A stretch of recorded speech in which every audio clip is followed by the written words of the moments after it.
अजीत सक्सेना जी, कलकत्ता से। राधे राधे। राधे राधे स्वामी जी, नमन। महाराज जी, पुनर्जन्म मिलेगा या नहीं, या किसी निम्न योनि ये तो यानी पशु जैसे श्वान शुकर ये तो में जा सकता है? अपनी छाती जानती है। यदि कोई वासना है और कहीं आसक्ति है कहीं भी, तो आना पड़ेगा। भरत जी चक्रवर्ती सम्राट पद त्याग कर, अपनी रानी, अपने पुत्रों को त्याग कर गंडकी नदी के किनारे भगवान की प्राप्ति के लिए भजन किए। तो एक दिन गंडकी नदी में खड़े सूर्य भगवान को अर्घ दे रहे थे। इतने में एक गर्भवती हिरणी, जो बिल्कुल महीने पूरे हो चुके थे, वो पानी पीने आई। पीछे से सिंह ने दहाड़ किया तो भयभीत होकर छलांग मारी, तो छलांग से जो गर्भ है वो जल में गिर गया और हिरणी उधर जाके मर गई। परम दयालु भरत जी ने देखा कि उसकी माँ तो मर गई, अब इसको पालेगा कौन? और वो बह के जा रहा था, दौड़ के कूद कर बच्चे को हृदय से लगाया। ऐसा हर सहृदय पुरुष को करना ही चाहिए। अब उसको अपने झोपड़ी में ले गए और 3 दिन 4 दिन रखना चाहिए, इसके बाद छोड़ देना चाहिए, क्योंकि वो बहुत चंचल, बहुत जल्दी समर्थ हो जाता है, वो अपने झुंड में मिल जाता। लेकिन आपकी आसक्ति हो गई, आपने उसे छोड़ा ही नहीं। तो जब मरने का समय आया ना, तो हिरन का चिंतन हुआ, तो पैदा हुए हिरन बन करके।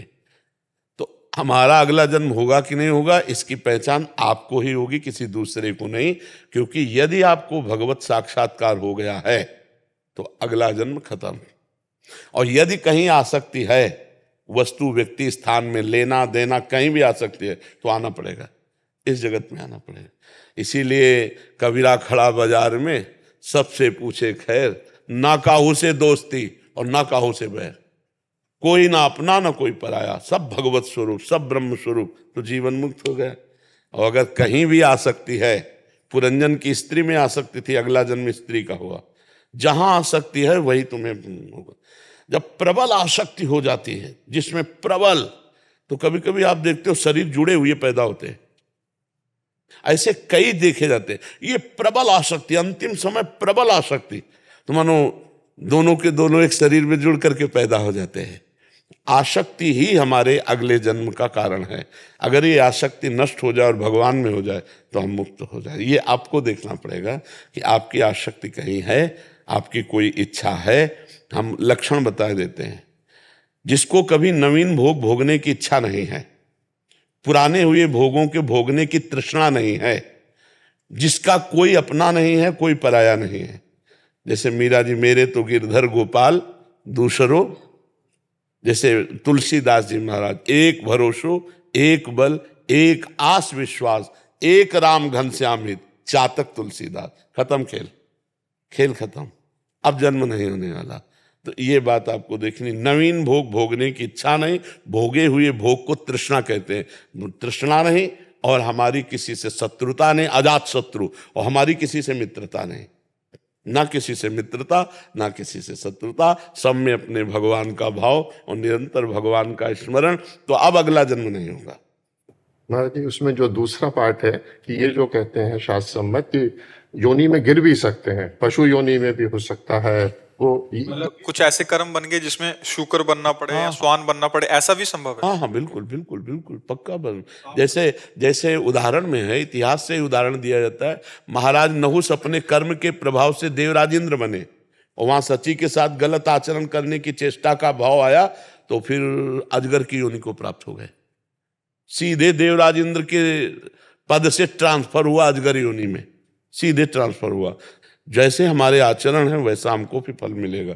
इसीलिए विध्वंस कर दो अपने किए हुए कर्मों को, भगवान के भजन के द्वारा मिटा दो अपने दुर्भाग्य को, और नए भाग्य की रचना लिखो। मनुष्य शरीर ये नए भाग्य की रचना के लिए, हमारे भाग्य में थोड़ी लिखा था कि हम भगवत प्राप्ति करेंगे। भजन के बल से भाग्य को बदल। भाग्य क्या है? पूर्व किया हुआ कर्म। भाग्य किससे बनता है?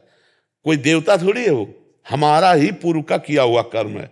तो आज हम प्रायश्चित कर सकते हैं, आज हम प्रायश्चित कर सकते हैं उसका, अपने पाप का प्रायश्चित कर सकते हैं। हम तपस्या के द्वारा, व्रत के द्वारा, नियम के द्वारा, भजन के द्वारा, अच्छे आचरणों के द्वारा, परोपकार के द्वारा हम अपने भाग्य को बदल सकते हैं। मनुष्य जन्म इसीलिए मिला, नहीं तो सुअर कुत्ता और हमें अंतर क्या रहा? वो अपने प्रारब्ध को भोग रहा है, हम अपने प्रारब्ध को भोग रहे हैं। नहीं, हम प्रारब्ध को मेटिया मेट करेंगे। प्रारब्ध को विध्वंस करेंगे, भगवत प्राप्ति करेंगे। हम भगवान के अंश हैं, भगवान के बच्चा हैं।